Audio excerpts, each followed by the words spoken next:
like I was saying, the impact of this franchise, if you will, is so big, is so long-lasting in the past 20 years, that you have several websites dedicated to this show. You have Sonic, you have Saturday Morning Sonic. You have other places like Sega Forums, the cartoons and comics section. You have Sonic Stadium that dedicates a section to the cartoons as well as to the Archie comics. And then, of course, you got the most notably Fans United for SatAM, which helped to get the complete series set released on DVD back in 2007 by Shout Factory. And it's there at Fans United for SatAM that you have a group of people that are working, that have been and currently still are working on a webcomic, if you will, based around Season 3. What initially they feel Season 3 was going to be like. And not only do they take ideas, I think, of proposed stories that speculation going around, that people have speculated that Ben Hurst was going to do for the Season 3 of the show if a Season 3 had been picked up. But they also put in their own original ideas. As a matter of fact, right now they're in a fifth chapter, I believe, of Season. And that's what they call it. They call it Season with the word Season, S-E-A, and then they have a 3 right in the middle, then it's S-O-N. So that's pretty cool. But basically, you have these people taking their time out of their busy schedules to piece this together, and not only adapt what initially they felt was going to be episodes that Ben Hurst had planned for Season 3 originally, if it had been picked up, but also add their own original ideas. And like I'm saying, right now, they're at a fifth chapter, and this fifth chapter is basically a backstory being told to Sally and Sonic by Sally's mother, who just happens in this incarnation, in the Season incarnation, happens to be named Nicole. Not Alicia, Nicole. That's right. Basically, that's what this backstory is about. Now, I'm not going to give much away. You have to check it out for yourself. Let's go to Fans United for SatAM or SonicSatAM.com. Check it out for yourself. But again, that's the impact this is having, even to the point that these same people that are putting this web series together, this webcomic series together, are even going as far now to take this webcomic series to the next level. And what are they doing? By doing that, they're doing what a lot of fans have been hoping would be done for a long time, and even if it's going to be a YouTube, Blimp.tv, Dailymotion exclusive, or basically an online video service exclusive. YouTube, like I said, YouTube,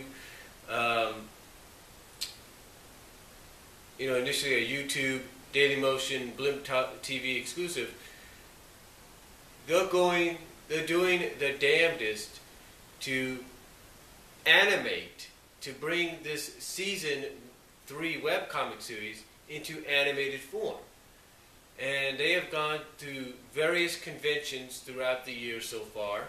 One of the most notably is San Diego Comic-Con. And they have gotten some positive feedback on what they have done. They've actually shown some footage, and they've gotten some positive feedback, which is pretty cool. So, it shows you the impact that this show has had over the past 20 years. And it basically shows you the impact it still continues to have. You want a good example? I'll give you a good example. You want a good example? I'll give you a good example. Archie Comics right now, the Archie Sonic comic book, has the initial characters of Sally of this character, Sally Acorn. Right here. Of this character, Sally Acorn. Of Buddy Rabbit, Rotor, Antoine, and who knows about Dulcie, who came in the second season, as well as any other SatAM related character. They have them initially being redesigned for a more modern, contemporary feel. And believe it or not, the impact that this show has had on the fans, on the fan base for the past 20 years, you have fans that are literally dead set against these redesigns. I mean, there are some that are acceptable of it as long as the characters remain who they are, personality-wise, maybe with a few tweaks here and there. But then there are some that are dead set against it because you're basically to them, you know, the comics, and more importantly Sega, if not Ian Flynn, are doing their damnedest to kill any identity that the SatAM cast had in the comic, and instead are turning them into generic Sega-fied versions of themselves. And again, there are some that are acceptable of it as long as the characters remain personality-wise who they are, maybe with a tweak here and there. But then again, there are those that are dead set against it because it's basically destroying the identity that these characters have. So, yeah, it's it's not really something that these fans want. You know, it's not what they want. What they want is for these characters to remain in their original designs. So, go figure on that. But to me, this show is always going to have an impact. To me, this show, 20 years later, and even through those 20 years, has always had an impact. It always will. It always will, and it always will have an impact. There's no denying that. There's no denying it's going to continuously have an impact. I mean, if you think this season staff that's working on trying to make the webcomic version of Season 3 into animated form, if you think they're going to be the last ones to attempt something like this, you're wrong. Because they are going to do their damnedest, because they, and along with future others, are going to do their damnedest to make sure this version of Sonic, SatAM, is not forgotten and that it's embraced by that new generation. Heck, you want to know about embracing Eddie LeBron of Blue Core Studios. Eddie LeBron decided to add in some elements of SatAM. One of the elements he used was robotization. He could have said, okay, have this prisoner killed or something like that. No, he used robotization, showing you he was still a fan. So, to me, that's the impact that this show has had. Even to the point that you have somebody who has been working on a fan film for who knows how long, finally releasing that fan film to the public, and basically using elements in there of robotization. Heck, he even got Jolly White to voice Sonic again in the fan film. In a fan film, of all things. So what does that tell you? It tells you that the impact of this show has had long-lasting effects on it. Effects on the franchise itself. I mean, you see how big of a fan I am.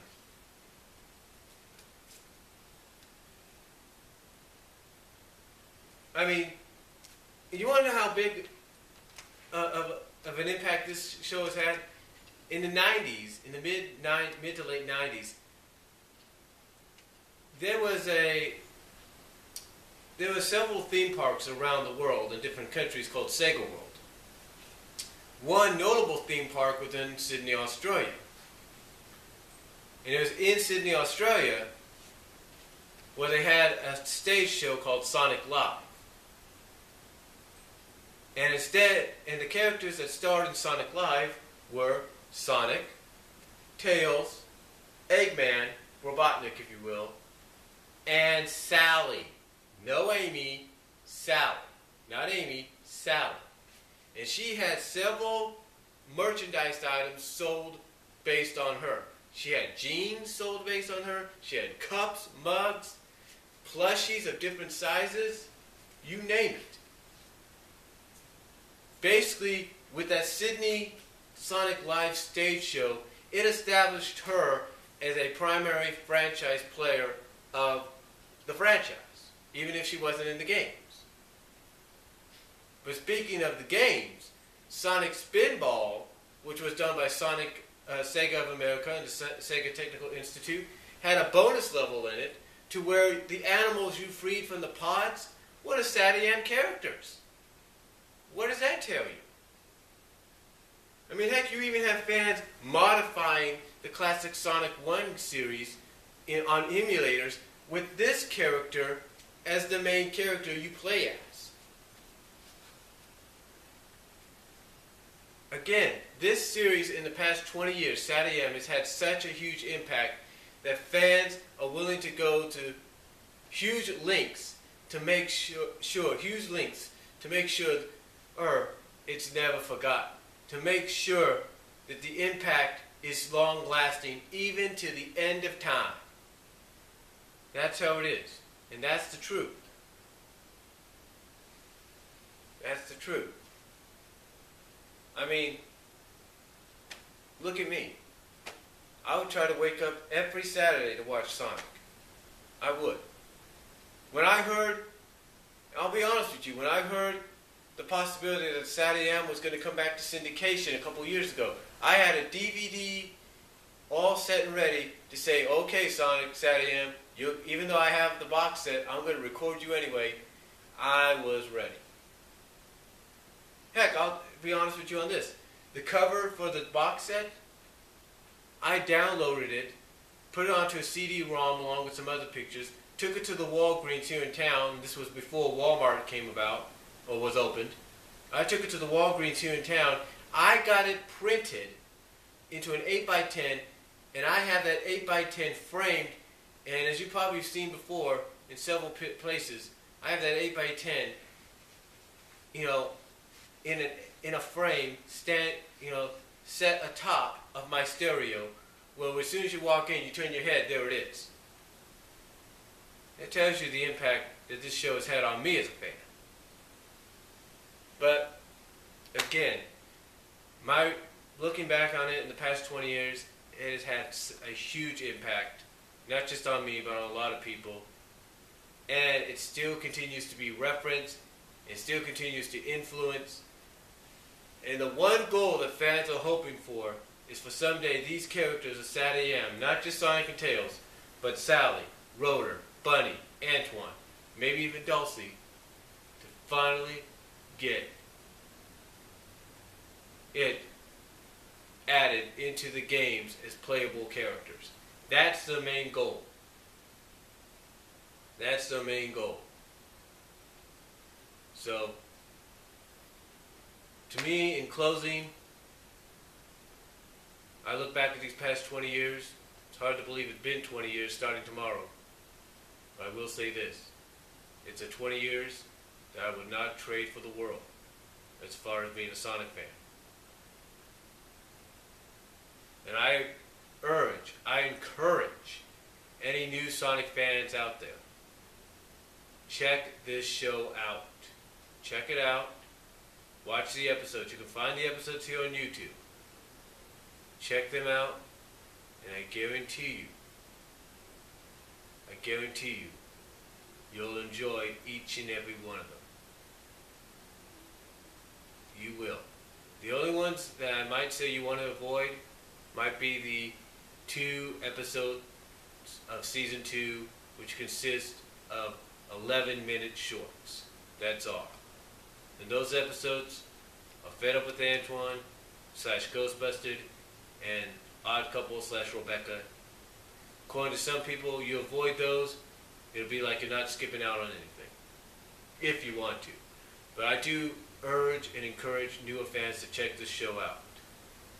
Because this, as James Wolfe said about coming out of the show as the Ninja Turtles, is a part of nostalgic pop culture. always have been, always will be. This is a major part of the Sonic the Hedgehog franchise because it's had such a major impact that's still being felt to this day. And that's all I'm going to say on it, folks. So I thank you for watching this 4-part series. Sorry it was 4 parts, but I just had a lot to say about this 20th anniversary. Comment below, video response if you like. But again, I encourage you all, for those that have not seen this series, go out and see it. You won't regret it.